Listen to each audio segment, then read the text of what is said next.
نخستین چهره عارف، نوشته آقای داوود پیرنیا. سالی چند است که در سالگرد انقلاب مشروطیت ایران از عارف یاد می‌کنیم و آهنگ مشهور جانسوزش را به سمع می‌رسانیم. گوش فرا دارید و لحظه‌ای با این آهنگ به یاد فرزندانی باشید که در آن روزگار برای ایران، تمامیت ایران و مشروطیت ایران به خاک افتاده و جان سپردند.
آهنگ بود که در بسیاری از جوانان و سالخوردگانی که شور مهر میهن در دل و عشق آزادی در سر داشتند گاه بیش از سخنان آتشین ناطقین نافذ و مؤثر افتاد. با این آهنگ و ترانه آمیختگان بود که عارف گمنام پیوسته مردم را تهییج نمود و از این راه برای نخستین بار با چهره میهن پرست درخشیدن گرفت و این شعر بر سر زبانها افتاد. از خون جوانان وطن لاله دمیده، گل نیز چو من در غمشان جامه دریده.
عارف با چهره میهن پرست درخشیدن گرفت.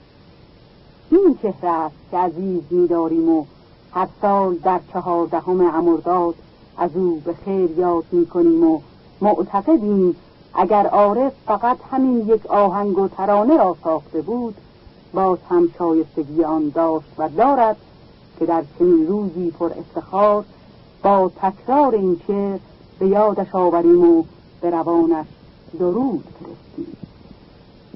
جانبازی عشاق نچون بازی نرد است، مردی اگرت هست کنون وقت نبرد است.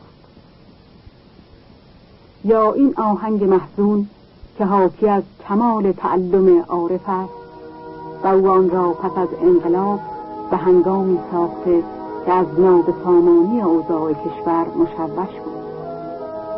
شاید آوای وطن بود که از راه دل این فرزند برخاسته بود تا به گوش دیگر فرزندان برسد.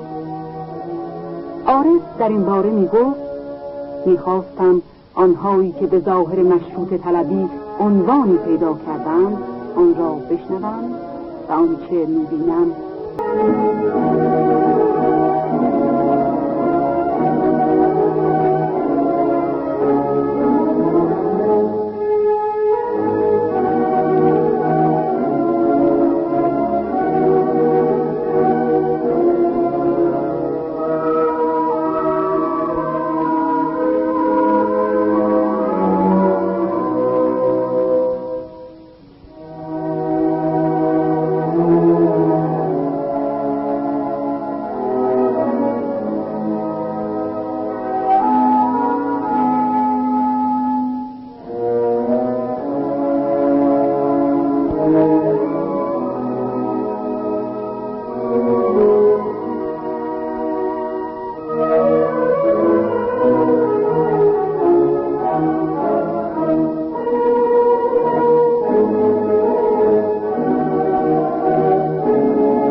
آنان که به فرهنگ و تاریخ غرب آشنایی دارند به خوبی می‌دانند که شعر و آهنگ معروف به مرسیز تنها اثر افسر جوان فرانسوی موسوم به روژه دلیل بوده است.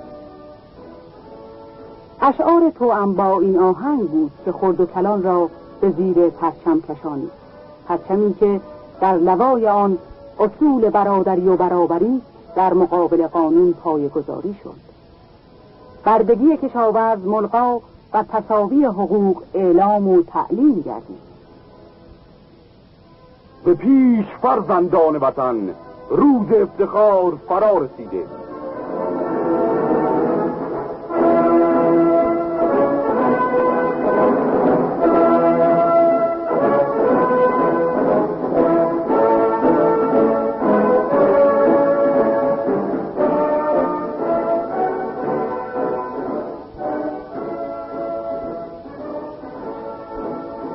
کلام رزمی وقتی با آهنگ حماسی و مهیج مرسیز توأماً از سینه گروهی از زن و مرد برمیخواست و در کوی و برزن شهرهای فرانسه طنین انداز میشد، آنان که در خود قوت و قدرت کاری احساس می‌نمودند بدان گروه می‌پیوستند و به منظور تحکیم مبانی آزادی پیشرفت تعالیم انقلاب و برای دفاع از میهن در مقابل هجوم بیگانگان ثبت نام می‌کردند.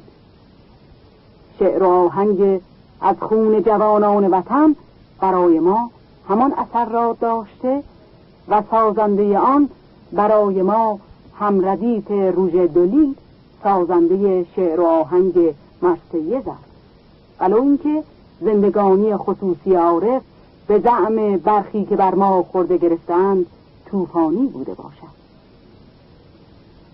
اگرچه منطق اجازه نمی‌دهد عارف را در موسیقی با واگنر یا لیست قیاس کنیم یا در ردیف آهنگسازانی کوچکتر از آن دو چون شوبرت و شوپن قرار دهیم، ولی آنچه در پرده زندگانی خصوصی و سایر روشنهای دوران جوانی همگی آنها پدید آرد بیشک سیمای خوب رویان و آتشی است که شکرخند آنان در دل و جانشان افروخته، آتشی که در واگنر موجد شعله‌هایی بس سرکش کردید.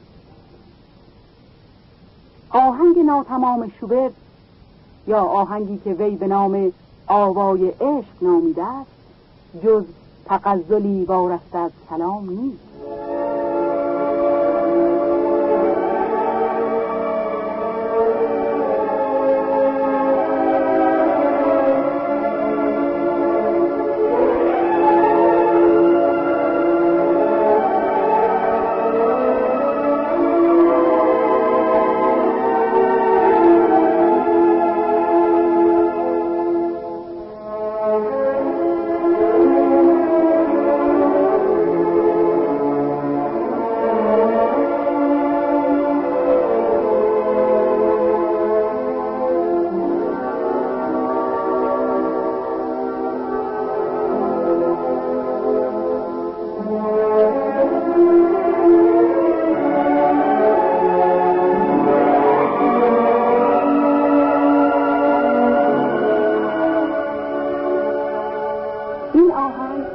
در حقیقت وصفی و دورنمای از روزگارانی است که آهنگساز جوان به رایحه‌ای مجذوب، به نگاهی اصیل و به کلامی مطبوع در گذرگاه و کوی ساکن می‌گشتند.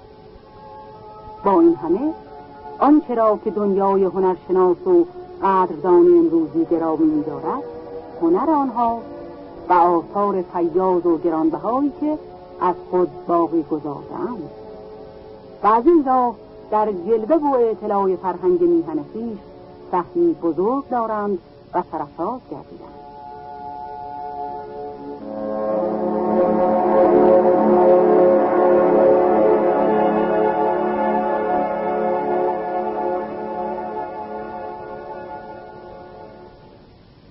اگر به زندگانی شوپن و آنچه به حقیقت دربارش نوشتند بنگریم، به رأی العین مشاهده می‌کنیم که شوپن کمی از آنچه عارف راجع به عشق و جوانی خود نگاشته ندارد.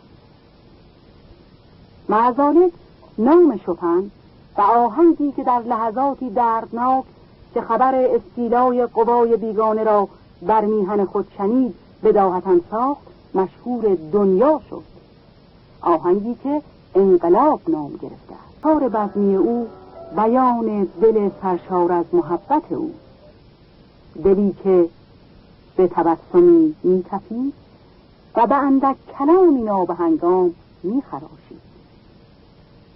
برخی از آثار وی تفسیر حالات قلب او، قلبی پیوسته نگران، هموار حساس و همیشه آکنده از عشق. عارف مارانی آهنگ‌های عاشقانش حکایت از سوز دل دارد، دلی که خوش می‌سوخت و به دلها گرمی می‌بخشید.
پاینده ایران جاوید شاه.